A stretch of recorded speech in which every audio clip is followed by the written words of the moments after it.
Next couple of minutes, we'll be speaking to some experts to try and grasp exactly what the situation is with this virus. Before we do that, let's actually hear out what different functionaries of the state government and the union government, what they have been saying as well. Now, here is the latest. The Indian Council of Medical Research has confirmed 2 cases of the human metapneumovirus or HMPV in Karnataka.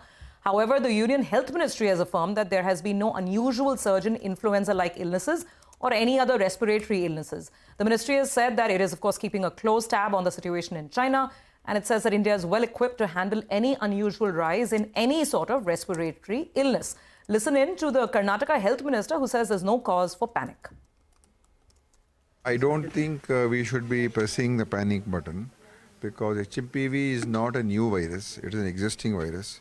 And the statement, the way report has come out that this is the first case of HMPV in India, which is not true, because HMPV is an existing virus and certain percentage of people do get affected by this virus. And it is not something new. It's been there for a long time, and it causes common symptoms like cold and for maybe flu and cough. And then it's a self-limiting virus, so it goes away after some time. And I don't think we should be calling it the first case. That is a wrong way of reporting it.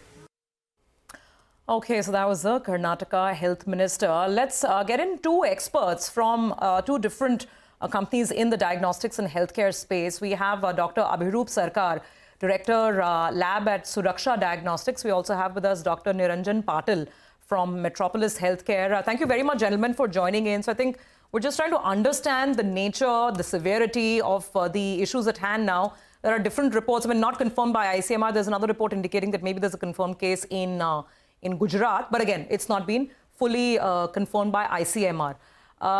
Dr. Patil, let me come to you first. How should we look at this? Is this virus perhaps another strain, another virus, much like what we saw in COVID? And as far as testing is concerned, has testing started? Is it similar tests like what we had during COVID? What exactly is the situation on ground?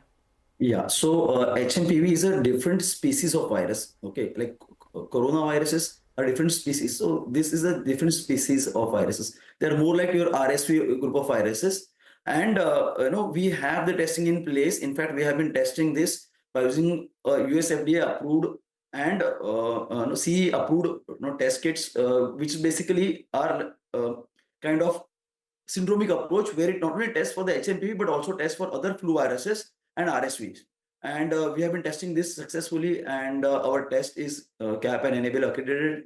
And the turnaround time is also quite short for testing. So I would not say there's and we are also ready with if we want to test on a scale. For example, if there is an outbreak, a major outbreak, then we are ready for that.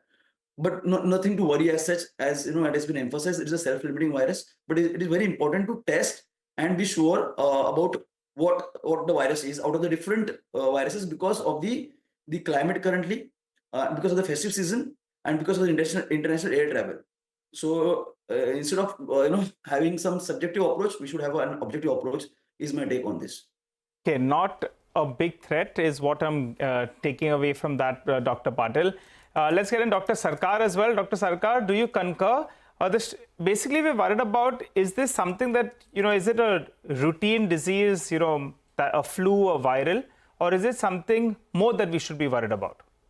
No, it is just a routine common cold virus. So it has been there for decades. In India, there has been thousands and thousands of cases over last few hundreds of years maybe.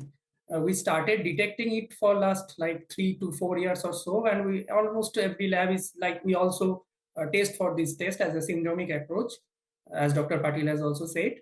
And it is not a new virus, so it has been tested regularly and tested positive also regularly. But we have to be cautious in that also, because we do not know if there is any new mutation or anything genetic changes there in HMPV. But currently, whatever what are the news now currently, there is no genetic mutation or anything has been reported by China or any bodies. So currently what we are seeing is just a common cold virus. and it is also easy to detect. You know, gentlemen, that's very reassuring to hear that this could be another virus. I mean, any sort of common flu or cold sort of a virus. But then why the need to test?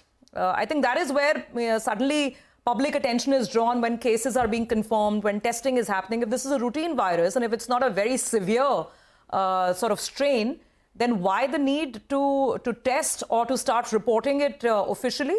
Dr. Patil?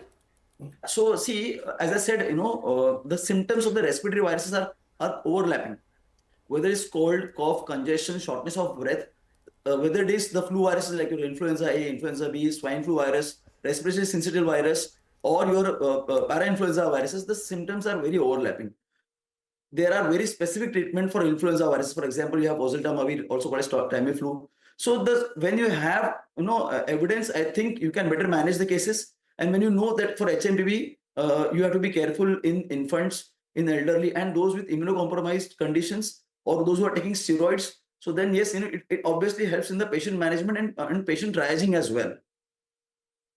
Okay, same question to you as well, Dr. Sarkar, because I mean, if this is a common cold and flu, we typically, when we go to the doctor, we don't test. I mean, we stop testing after COVID because there could be many viral strains. In this case, why the need to test, and what would you expect from the ICMR as well? Because that's when public sort of alarm bells also start going off. When you say case 1 detected here, case 2 detected there. So what would you expect from the ICMR in terms of just managing this from a public health standpoint? So traditionally, it has been tested mainly in like immunocompromised patients and children, where there is a chance of a complication or something. Otherwise, in like adults, we generally don't test for these respiratory infections as a part of respiratory panel. But for immunocompromised patients or children, pediatricians can actually ask for this respiratory virus, where the common cold may get complicated and may cause pneumonia. This is where it has been traditionally tested, this human metapneumovirus, as a part of respiratory panel, not in silo. It has never been tested. It has never been practiced. So, and this is what it's currently being tested for. But now, at the current situation, also most of the labs, we also are well equipped to test this human metapneumovirus if there is any surge for specifically human metapneumovirus. Then we can also do that. Sure, and just I mean to confirm, like Dr. Patil also said, that there is adequate testing infrastructure available. If anyone is aged or young children, anyone who has sort of some immuno disorder, for them testing facilities available adequately across the country, right, Dr. Sarkar? Yes, it is available in most of the top grade labs in India. Okay. All right, gentlemen, thank you very much. That's a very quick, brief, helpful insight that I think a lot of our viewers would also need in terms of just how prepared we are and where we stand right now. So you just heard two doctors there on the panel saying that, A, this is not a new virus. This has been around for a long time. What needs to be established is whether there is any mutation, any new strain that's come in which has different behavioral patterns than the virus that was discovered 3-4 years back. That's what the doctors have told us. And there's enough testing infrastructure in the country. And it's only traditionally immunosuppressant patients which have some sort of immunity disorder or low immunity, they are the ones who traditionally go for testing. So that's the situation and what we know right now. But with